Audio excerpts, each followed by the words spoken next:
Well, hello, how are you doing? How are you doing? This is S. Anthony Thomas. This is the S. Anthony Says podcast, episode number 455. How are you doing? Thank you for all the new listeners last week, and I hope there's some new listeners this week. And for my old listeners, thanks for being with me for almost a decade, you weird people.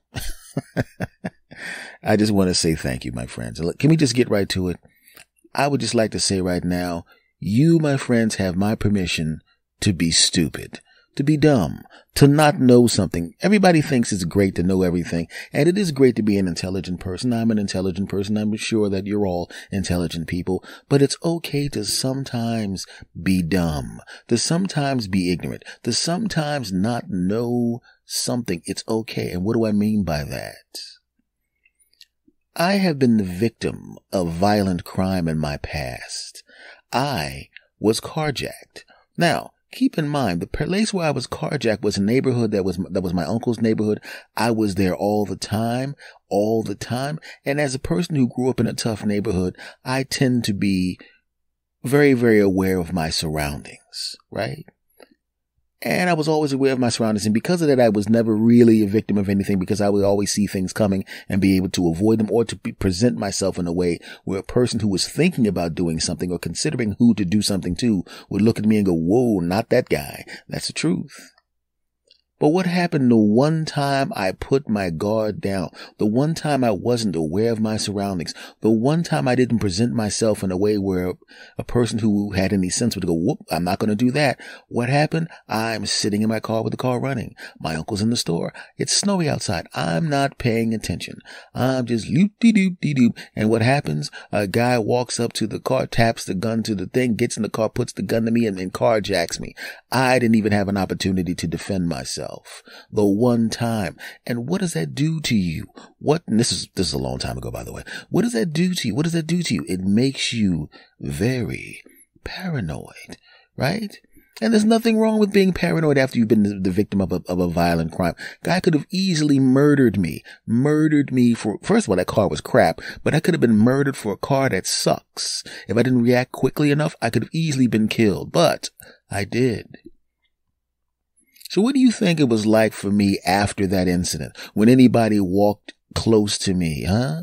When anybody walked up to me once I got the car back, what do you think my reaction was? I talked about it before. There was a person who was very aggressively asking for change or money from customers at a store. And under normal circumstances, if I got a little money in my pocket, and I talked about this before, I tended at the time when I was open to handing money to someone, I would have money in my pocket. Like say I knew that I was going to go to a place where that might be the case, where there might be someone aggressively panhandling, or I shouldn't say panhandling, but there might be someone aggressively asking for some bread. You got 25 cents, you got $1. And I feel generous, which I usually do if I have, and I have the money I'm willing to give to somebody in my pocket already, just in case. And if I don't run into anybody like that, I put it back in my wallet. And sometimes I don't have the money in my pocket, but I'm not going to go on my wallet looking for it. In this particular case, this was very close to the time. It was very soon after I got my car back after almost being murdered for it, right? And a guy's asking for change. And I'm my normal compassionate self, but I didn't have any money to give to the dude. And I only had $40 in my wallet, and I wasn't going to, go in my wallet for it. And, you never know what's going to happen. And he wouldn't take no for an answer. And he kept getting closer, and he kept getting closer. And he doesn't realize how close to having his throat ripped out that he actually was, because he got within about 15 feet of me, and I turned around, and I literally probably had, I'm going to injure you on my face, because he kind of stopped and froze. And I said, dude, I've been carjacked before. I'm feeling threatened right now. And if you come closer to me, I am literally going to put you in the hospital. And he goes, and he backed away from me. That's exactly what I said. I might have said it differently as a joke in an earlier podcast, but what I said was, if you come close to me, I'm going to put you in the hospital. And I was serious. If he had stepped a couple more steps, I was going to hit this guy as hard as I could in the softest place on his body. And I've never even up until this point now, I'm 54 years old now, I've never hit someone first just because I was angry at them.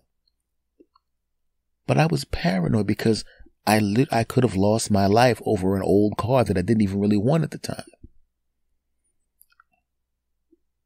Now, had I not been carjacked that day, I would have been dumb to being carjacked. What I mean was I wouldn't have had the experience of being carjacked. I mean, I wouldn't have had the experience of being a victim of a violent crime. I wouldn't have had that knowledge, and I would not have had that paranoia that came with it. It would have been one of those situations where it would have been okay to be dumb because I wouldn't have been changed permanently by that incident. But what happens when you turn on the news? What do you see? You know, in my home area, you know, New Jersey, and down in my hometown, Philadelphia, up in my second home, New York, back in my third home, California. What do you see? Because I keep track of the news in all of my hometowns. Every city that I lived in, I keep track of the news. And I remember what it was like to live in these places. And when I see the news now, I see them being represented in a way that I don't necessarily see on a day-to-day basis. But what is it is somebody got shot, somebody got stabbed, somebody got murdered. And it will make you paranoid, right? They will give you information that makes you feel uncomfortable. You'll feel that if you walk out the door, something horrible is going to happen to you. You really feel that way. Odds are that's not true, but can you really take that chance, right? Especially if you're someone like me, that even though that was a long time ago, it still affects me to this day. My age starts with a 5 now. When this happened to me, my age started with a 4. And not deep into the 4s, early into the 4s. And I'm heading towards the middle of the 5s now. And it still affects me to this day. I'm not overly paranoid, but I'm very aware of my surroundings. That one time when I wasn't aware of my surroundings was the last time I wasn't hyper aware of my surroundings. So I know what it feels like when someone's afraid. Not that I'm afraid anymore, but I'm cautious. When you turn on the news, what do you see? Think about it. When you go into the internet, what do you see? What do you hear? It's somebody getting punched, somebody getting kicked down the stairs, somebody getting stabbed, somebody getting shot, something bad happening to someone. And sometimes you wish you didn't have access to that knowledge.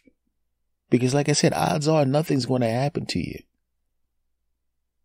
But you do have to be very, very careful now, don't you? You do have to be very diligent, right? You probably got a doorbell camera. I've got a doorbell camera. You probably got cameras around your house. You probably got signs on your property that says everything is being surveilled. There's surveillance. You probably think, wait, I better have a baseball bat by the front door because somebody might try to bust into the house. I better have an attack dog. I better have a bunch of weapons. That's how we feel. And nobody wants to feel that way. I know I don't. It's one of those situations where I wish I was dumb. In a way, I wish I was ignorant. I wish I was not aware of the things that I see on the news and the things that I see on the internet. Now, I talked about in another podcast about how we have our own personal algorithm, and it's very, very true. Whatever you watch, right? If you go onto YouTube and this is one of the things that is actually a funny thing. I had a relative of mine that was watching some YouTube videos, and you know how the algorithm works on YouTube and in these other sites. And they were watching a video that infuriated them. They hated the host of this video, could not stand him. They literally hate watched 2 or 3 of this guy's videos, but it was late at night and they didn't have to go to work the next day. So they were just watching YouTube, and they were hate watching a guy. And they fell asleep.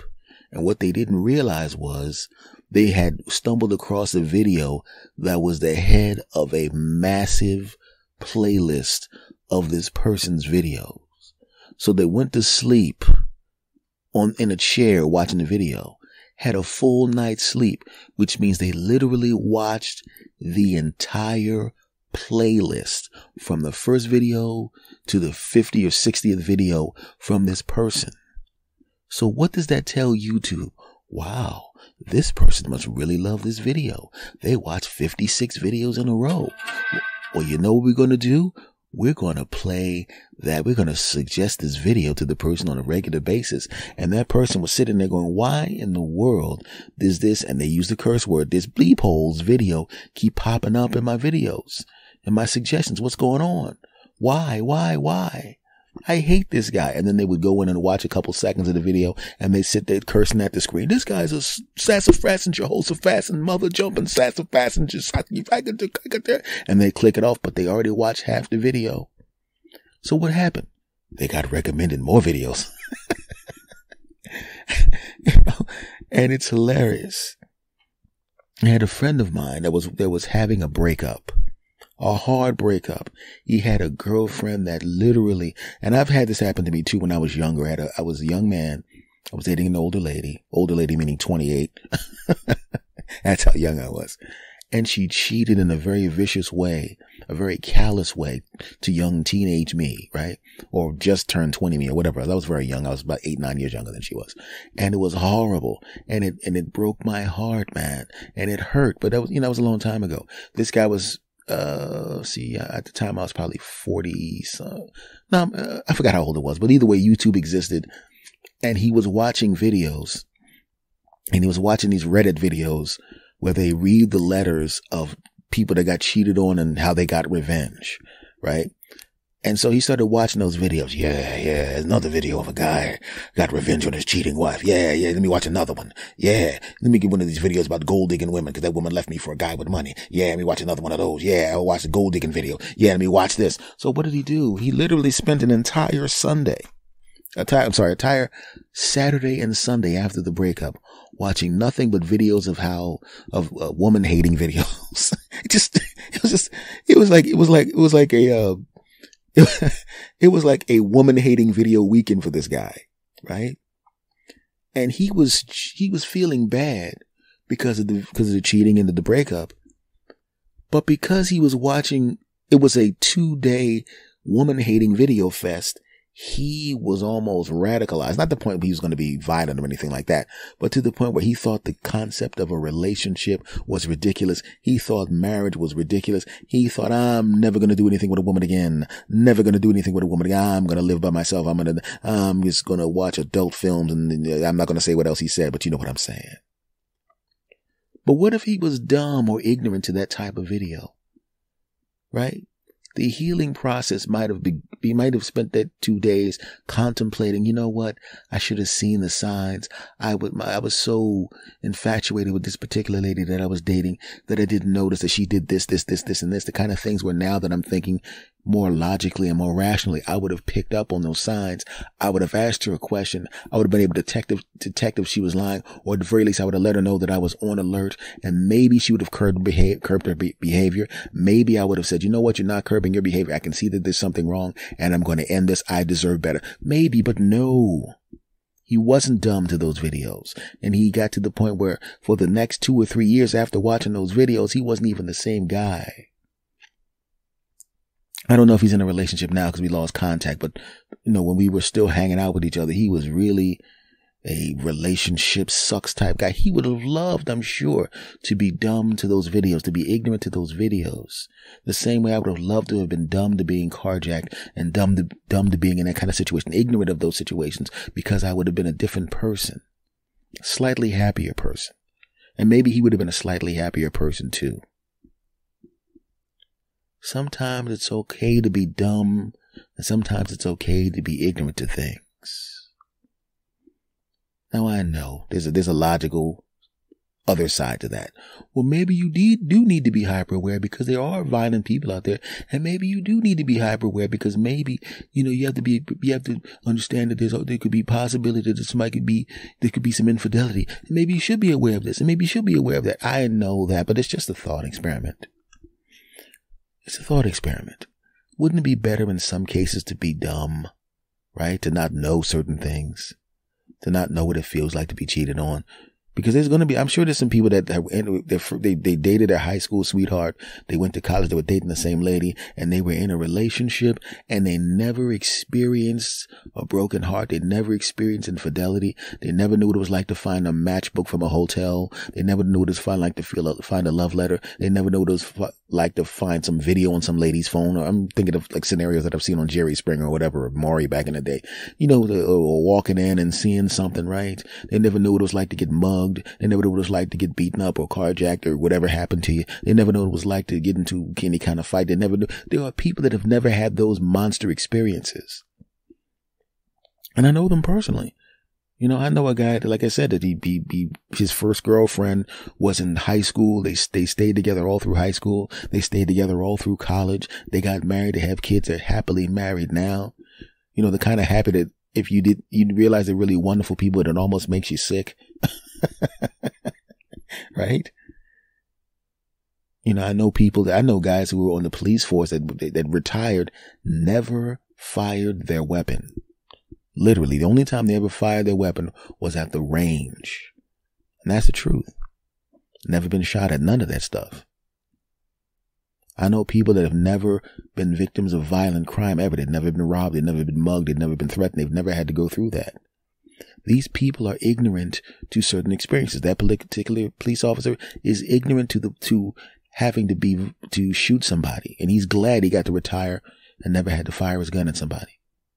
The guy that was married to his high school sweetheart, he's never experienced infidelity or cheating or being disrespected by his spouse. He's glad to be ignorant of that experience. And that person that I was talking about that had still up until this point, has never been victim of a violent crime. And I hope to God they never are, having been the victim of violent crime myself. They're ignorant to that experience. And I bet you they're glad they're ignorant to that experience. And I'm glad all three of these people that I know personally, I'm glad they're dumb or ignorant to these experiences. It's one of the few times being dumb or ignorant to something is a good thing. And I hope that these people remain idiots to these situations. And I hope that is the case for you guys that are listening to me. I hope you remain ignorant to having anything really bad happening to you. I wanted to stay that way because you're great people. Not just because you're listening to me, but mostly because of that. Folks, you know what episode this is. You know who this is. This is S. Anthony Thomas. This has been the S. Anthony Says podcast. Thank you for coming by. Much love to you all. Do me a favor, my friends. If you like this podcast, and you do, rate and review this podcast on whatever podcatcher you're listening to it on. 5 stars, please. If you love this podcast, and you do, check and see if you're subscribed. If you're not subscribed, please do so you can be aware of every episode that comes out. If you love this podcast, and you do me a favor. Tell a friend about this podcast. Bring back some friends and family members with you so they can join the party, okay? If you love this podcast, and you do me a huge favor. If you're following me on social media and you see me retweet or reblog a link to my podcast, do me a favor, do the same thing. Retweet, reblog, refacebook, whatever, a link back to this podcast. I would really, really appreciate it. And what I really, really appreciate more than anything else is you listening to me on a regular basis. Thank you very, very much, and I will see you again next time, my friends. Take care.